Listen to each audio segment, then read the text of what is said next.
Perang di Timur Tengah baru sahaja menjadi lebih berbahaya. Pada hari Selasa, 31 Maret 2026, apa yang sudah menjadi krisis yang sangat dahsyat antara Iran, Israel, dan Amerika Syarikat kini mendapat satu lagi medan baharu dengan impak yang nyata. Houthi di Yaman telah mengumumkan penyertaan rasmi mereka dalam konflik dan melancarkan peluru berpandu ke atas sasaran tentera di selatan Israel.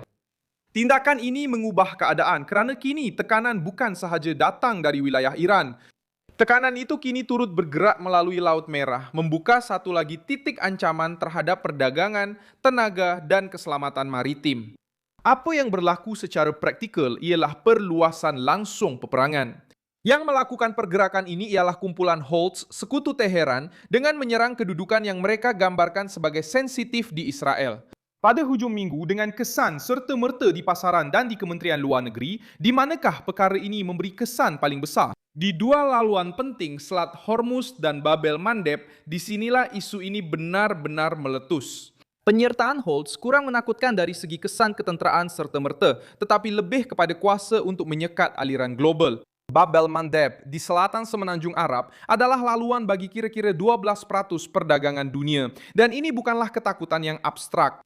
Antara November 2023 dan Januari 2025, Houthi telah menyerang lebih daripada 100 kapal dagang dan menenggelamkannya.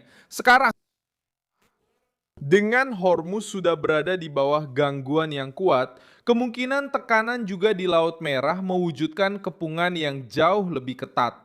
Houthi ialah sebuah kumpulan bersenjata dari Yaman yang muncul di utara Yaman dan semakin kuat dari tahun ke tahun, sehingga berjaya menawan ibu kota, Sana'a, pada tahun 2014. Dengan keupayaan untuk melancarkan peluru berpandu, drone, dan serangan terhadap kapal serta sasaran jarak jauh. Majelis Hubungan Luar Negeri Amerika Syarikat menggambarkan kumpulan ini sebagai pemberontak yang mempunyai kaitan dengan Iran.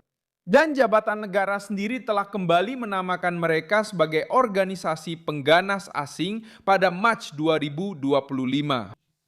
Apabila dikatakan bahwa mereka dibiayai dan disokong oleh Iran, itulah perkara utamanya. Teheran membantu kumpulan itu meningkatkan jangkauan, persenjataan, latihan, dan keupayaan untuk memberi tekanan. Dalam praktiknya, ini menjadikan Houthi sebagai alat berguna untuk Iran menekan pihak lawan tanpa perlu bertindak secara langsung setiap masa.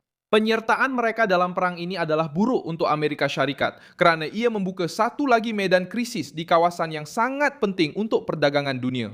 Houthi sudah menunjukkan bahawa mereka mampu mengancam lalu lintas di Laut Merah, terutamanya di kawasan Bab el-Mandeb, satu laluan strategik untuk kapal kargo, tenaga dan laluan tentera.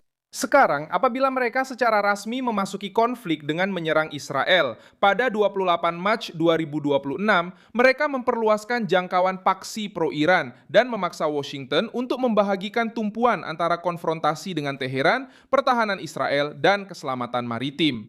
Bagi Amerika Syarikat, masalahnya bukan sekadar ketenteraan, ia juga melibatkan ekonomi dan strategi. Jika Houthi menekan laluan di Laut Merah, sementara Selat Hormuz sudah berada di bawah tekanan kuat, kesan gabungan boleh mempengaruhi harga minyak, insurans maritim, bekalan, dan kos politik dalaman. Di Washington, inilah ketakutan yang muncul di pasaran dalam beberapa hari terakhir dengan kenaikan harga minyak. Selepas kemasukan rasmi kumpulan itu dalam peperangan, Amerika Syarikat cuba menahan peningkatan konflik, tetapi mereka melakukannya dengan retorik rundingan dan kekuatan ketenteraan. Pada masa yang sama, Donald Trump mengumumkan jeda selama 10 hari serangan terhadap kemudahan tenaga Iran dan melanjutkan tarikh akhir sehingga 6 April dengan alasan bahawa perbincangan berjalan dengan baik. Namun begitu, Teheran menolak cadangan Amerika dan menganggap tuntutan tersebut sebagai keterlaluan dan tidak seimbang. Maksudnya, tarikh akhir itu wujud tetapi kepercayaan tidak wujud. Pada masa yang sama, Washington memperkukuhkan rantau tersebut. Kapal-kapal dengan kira-kira 2.500 marin telah pun tiba di teater operasi dan sekurang-kurangnya 1.000 anggota payung terjun dari Division Lintas Udara ke-82 telah dihantar ke Timur Tengah.